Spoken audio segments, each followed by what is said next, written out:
Good morning students. Welcome back to my new video.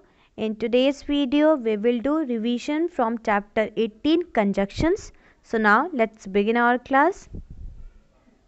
Conjunctions are also called linking words. Conjunctions को हम linking words भी बोलते हैं.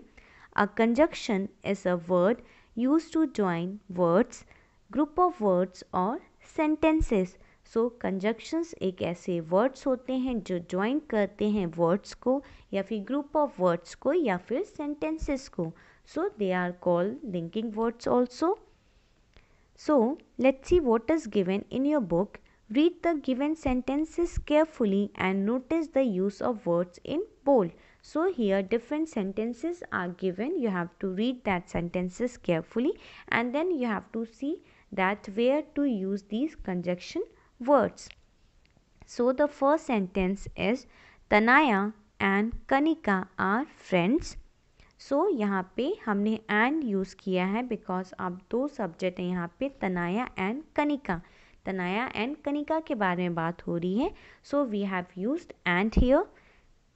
राजा is poor but honest.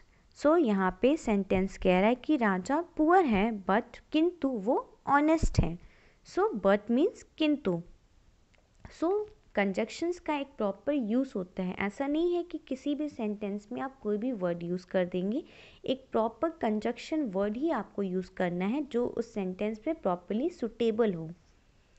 Now the third point is she must work hard or she will fail.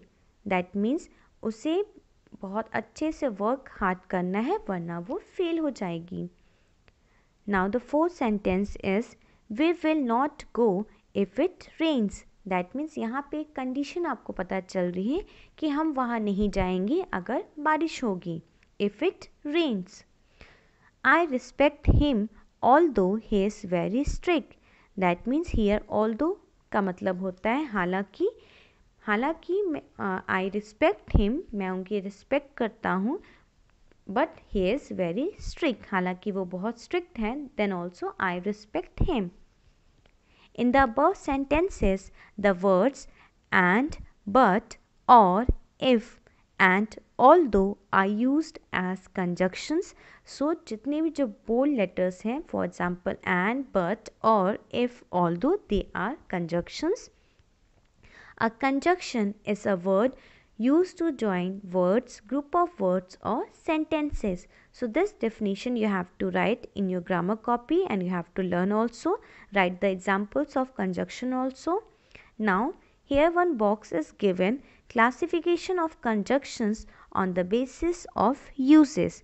So here different uses are given how to use conjunctions words. So the first point is contrast. So in the case of contrast you have to use whereas, although. That means जब आप contrast के बारे में बात करें means जब विपरीत किसी से रिलेटेड आप बात करते हैं देन आपको जो वर्ड यूज़ करने हैं वो हैं whereas and although. although का मतलब होता है हालांकि. So now let's see here. In case of reason and cause, अगर कोई रीज़न बताना चाहते हैं या देन आपको बिकॉज यूज़ करना है. एंड एज रिजल्ट पर्पस में देयरफॉर, सो दैट. देयरफॉर का मतलब होता है इसलिए. Place, where, time, when, while, after, before. Comparison जब आप कंपेयर करना चाह रहे हैं. As, then. Condition, if, provide, that. So these points you have to learn. Now study the following sentences and the use of different conjunctions in it. So different sentences are given. So you have to read all the sentences and read these sentences carefully. Then only you will learn how to use the words. कैसे आपको use करने conjunctions word. जब आप इन सारे sentences को बहुत अच्छे से पढ़ेंगे देन ईज़िली आपको समझ में आएगा कि जो कंजक्शंस वर्ड्स हम कैसे यूज़ करते हैं, किस सेंटेंस में हम यूज़ करते हैं उसे. So now the first sentence is she is a noble and kind lady. सो यहाँ पे आपने एंड यूज़ किया. Second, Tony studied hard but could not score the first position. That means Tony ने बहुत हाथ मेहनत की किंतु उसने फर्स्ट पोजीशन नहीं सिक्योर की. So now see the third point. We can go there by car or by train. So यहाँ पे कंडीशन पता चल रही है आपको कि हम कार से जाएं या ट्रेन से. Make high while the sun shines. Tell him that he should work hard. The students sat down when the teacher came. So यहाँ पे when आपने यूज़ किया. when हम इंडिकेट करें टाइम से कि जो बच्चे थे जो स्टूडेंट्स थे वो बैठ के जब टीचर आई. So you are getting an idea of time. यहाँ पे टाइम आपको पता चल रहा है. सो यहाँ पे हमने when यूज़ किया है. Let us wait until she comes back. That means हम यहाँ पे वेट करते हैं until वो आ जाए. until का मतलब होता है तक नहीं. Okay in Hindi. Now see the 8th point.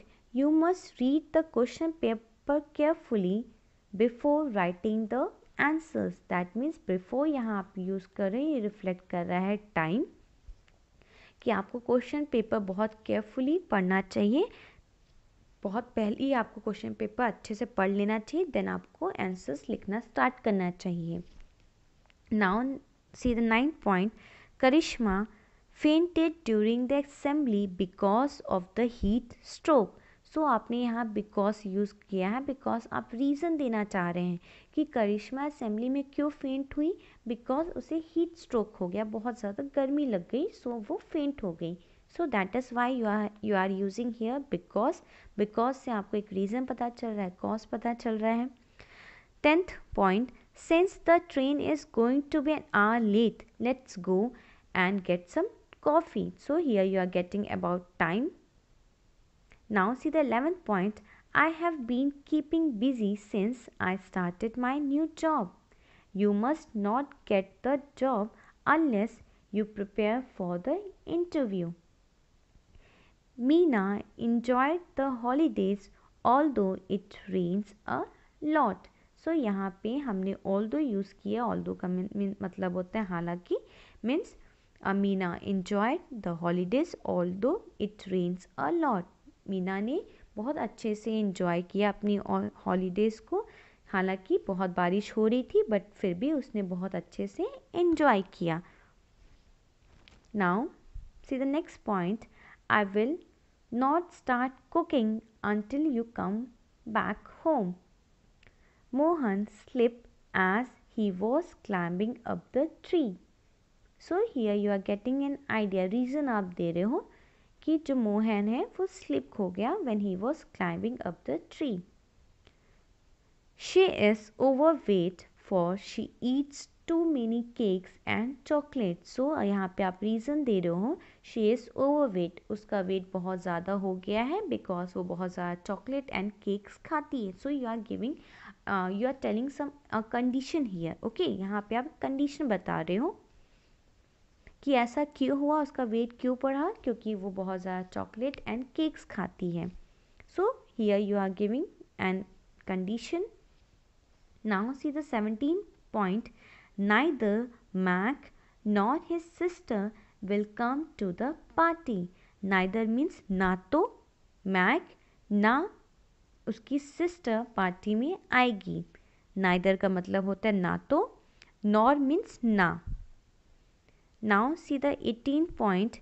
We can go to either Greece or Spain for our holidays. That means either का मतलब है या तो. या हम ग्रीस जाएं या हम स्पेन जाएं अपनी हॉलीडेज़ के लिए. Both rugby and football are popular in France.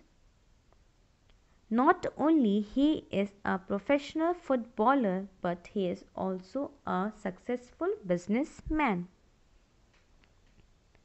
Now coming to joining sentences with the help of conjunctions. So here few sentences are given. You will learn how to join these sentences by using conjunctions words. So the first sentence is Sumit is rich, Sumit is happy. So यहाँ पे two sentences है. First sentence है Sumit is rich, Sumit is happy. This is second sentence. So you have used and here. So you will write like this. Sumit is rich and happy. So आपका ये sentence छोटा भी हो गया, small भी हो गया, एंड जब आप इसे बोल रहे हैं तो ये अच्छा भी साउंड कर रहा है. Okay, so now this sentence is right. You have used here conjunction. Now see the second sentence. He is slow, he is sure. He is slow but sure. Now see the third point. You must be quiet. You must leave the room. You must be quiet or leave the room. Now see the fourth point. Robert can't walk fast. He is very fat. So you will use like this. Robert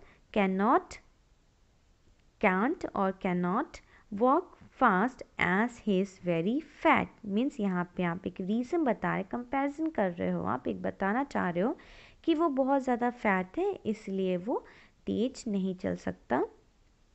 Robert can't walk fast because he is very fat.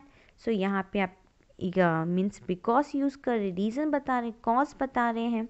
Because भी सही है, as भी सही है. Robert can't walk fast since he is very fat.